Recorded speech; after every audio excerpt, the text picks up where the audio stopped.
Okay, चलिए सीधा point पर आते हैं। अगर आपको इस लेक्चर की ये पीडीएफ चाहिए बिल्कुल फ्री में, तो आप नीचे डिस्क्रिप्शन में टेलीग्राम चैनल की लिंक दे रखी हुई है आपको, तो आप वहाँ जाकर के इसे बिल्कुल फ्री में डाउनलोड कर सकते हैं। चलिए, तो आज अपन एक बहुत ही इंटरेस्टिंग टॉपिक के बारे में चर्चा करेंगे, जो हम हिस्ट्री ऑफ आयुर्वेदा में एज अ इम्पोर्टेंट टॉपिक के रूप में जानते हैं। और सभी लोग जानते हैं कि जो आयुर्वेद है बेसिकली अथर्ववेद से निकला है, और क्योंकि दोनों में कई समानताएं हैं। तो आज हम जो है बेसिकली थोड़ा सा इंट्रोडक्शन जो है वो अथर्ववेद का देखेंगे कि किस तरीके से अथर्ववेद में और आयुर्वेद में क्या क्या समानता हमको देखने को मिलती है। ठीक है, तो अथर्ववेद जो है बेसिकली एक ऐसा लिटरेचर है, 4 वेदों में से एक, जो कि हेल्थ से ज़्यादा संबंधित है।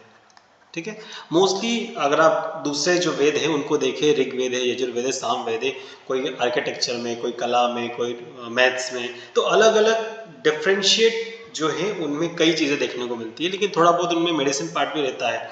लेकिन अथर्ववेद जो है बेसिकली एक पूरा का पूरा लगभग हेल्थ से रिलेटेड पूरा का पूरा वेद है। ठीक है, अगर इसका माना जाए तो लगभग 1500 ईसा पूर्व इसका काल माना जाता है, और लगभग आप देखें तो इसमें 289 मेडिसिन जो हैं आपको देखने को मिलती है। 289 मेडिसिन के बारे में आपको यहाँ पे बता रखा है, कैसे इसको उपयोग करते हैं, कैसे इसमें ट्रीटमेंट लेते हैं। अगर आप अथर्ववेद को देखें तो अथर्ववेद को अथर्ववेद के नाम के अलावा और भी कई नामों से जाना जाता है, जैसे ब्रह्मवेद है, आंगिरस वेद है, अथर्वा आंगिरस वेद है, छंद वेद है, मही वेद है, छत्र वेद है, भेषज वेद है, भिषक वेद है। तो ऐसे कुछ जो इंपॉर्टेंट पॉइंट्स हैं जो कि आपको थोड़ा सा ध्यान रखना चाहिए कि एग्जाम पॉइंट ऑफ व्यू से, कि भाई भिषक वेद क्या है, भेषज वेद क्या है, उनके बारे में आपको यहाँ देखने को मिलता है।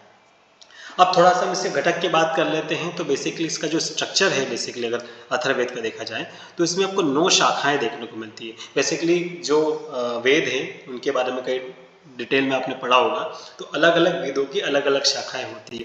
उसी तरीके से जो अथर्ववेद है उसकी 9 शाखाएं हैं। 9 शाखा कौन कौन सी हैं?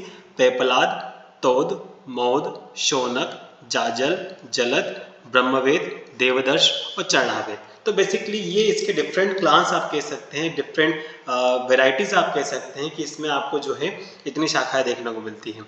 उसके बाद सूत्रों की बात की जाए तो 5 तरह के कल्प सूत्र आपको देखने को मिलते हैं यहाँ पे: कौशिक, वैतान, नक्षत्र, आंगिरस कल्प और शांति कल्प। तो बेसिकली इनके ये अलग अलग डिविजन्स हैं। और दूसरा जो इनके ब्राह्मण कहलाते हैं वो गोपद ब्राह्मण कहलाते हैं। ठीक है, इसके जो उपनिषद है वो 3 उपनिषद है अथर्ववेद के: प्रश्न, मंडूक और मांडुक्य। ठीक है, इसको आपको थोड़ा सा ध्यान रखना है। तो ये आपके कुछ स्ट्रक्चर्स हैं जो कि अथर्ववेद के बारे में आपको बताते हैं। अब थोड़ा सा हम देख लें कि इसमें क्या क्या चीज़ें आती हैं। तो बेसिकली जो आयुर्वेदिक अगर आप इसमें अवधारणा देखें तो इसमें आपको कई चीज़ें देखने को मिलेगी। देखिए, सबसे पहले हम बात करते हैं त्रिदोष की, जो कि बेसिकली एक बहुत बेसिक कंसेप्ट है आयुर्वेद का। ये आपको अथर्ववेद में ही देखने को मिल जाता है। तो जो हरित है, मतलब अथर्ववेद में पित्त को जो है वो हरित कहा गया है, कफ को रजत कहा गया है और वात को अयस कहा गया है। ठीक है, तो ये आपको थोड़ा सा ध्यान रखना है। उसके बाद अलग अलग नाम इन्होंने बता रखे हैं, मतलब थोड़ा सा ये धातु से संबंधित है, लेकिन यहाँ पे नाम देखे, देखो पित्त को मायु कहा है इन्होंने, कफ को बलास कहा है, तो बलास को हमारे चरक संहिता में भी कहा हुआ है, अग्नि को ये वैश्वानर कहते हैं। ठीक है, वात के इन्होंने 5 प्रकार वर्णन किए हुए हैं। ठीक है, और वात के जो विकार होते हैं उन्हें वातिकृत शब्द से नाम से इंक्लूड किया है कि भाई जो भी डिसीज वात से होगी हम उसे वातिकृत कहेंगे। अगर हम ज्वर की बात करें, जो विषम ज्वर को इन्होंने तकमा शब्द दिया हुआ है, और इसके 25 प्रकार बताए हैं, लगभग 25 प्रकार आपको यहाँ पे इसको देखने को मिलते हैं। तो ये कुछ ऐसे इंपॉर्टेंट पॉइंट्स हैं जो कि आपको अलग अलग, जैसे आप ज्वर में चिकित्सा स्थान में पढ़ते हैं ज्वर, तो वहाँ पे आपको विषम ज्वर के बारे में पढ़ने को मिलता है, तो ये एक पॉइंट आपको देखने को मिलता है।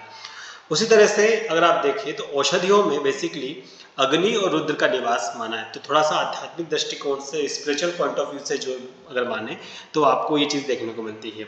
उसके बाद कृमियों का, बेसिकली जो वर्म्स होते हैं उनके बारे में अच्छा डिस्क्रिप्शन मिल जाता है आपको।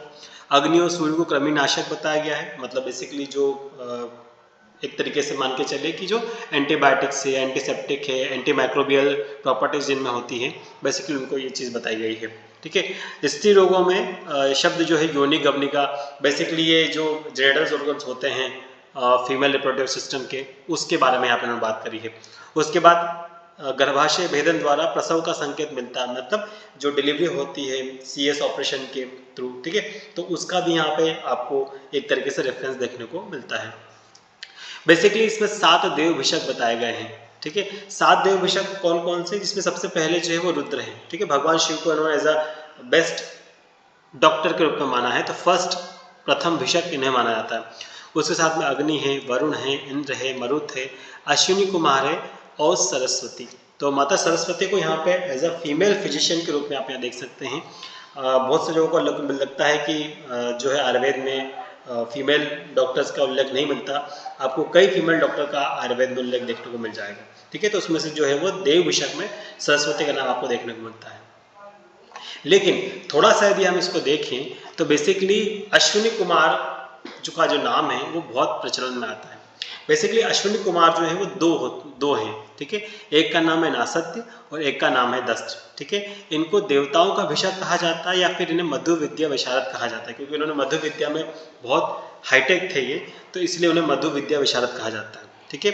इन्होंने जो अपनी एजुकेशन है, जो विद्या है, वो उन्होंने दधीची से प्राप्त की थी। महर्षि दधीचि है, तो उन्होंने उनसे मधु विद्या, कक्ष विद्या और प्रागवरी विद्या, मतलब पूरा का पूरा हेड ट्रांसप्लांट कैसे करते हैं वो यहाँ पे उन्होंने देखा था।